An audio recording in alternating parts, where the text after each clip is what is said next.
Reinig de as en controleer deze op slijtage of beschadigingen.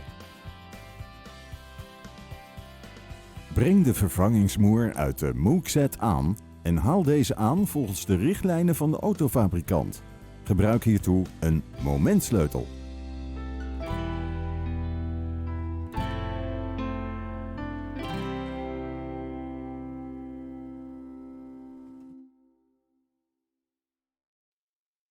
Make sure you come back to Garage Guru's CSI to see how we explain more warranty claims.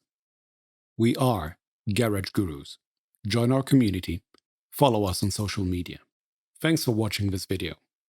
The video description contains all the relevant links. Don't hesitate to like, subscribe, and be notified when we post new content. Also, check out our Garage Gurus online course catalog.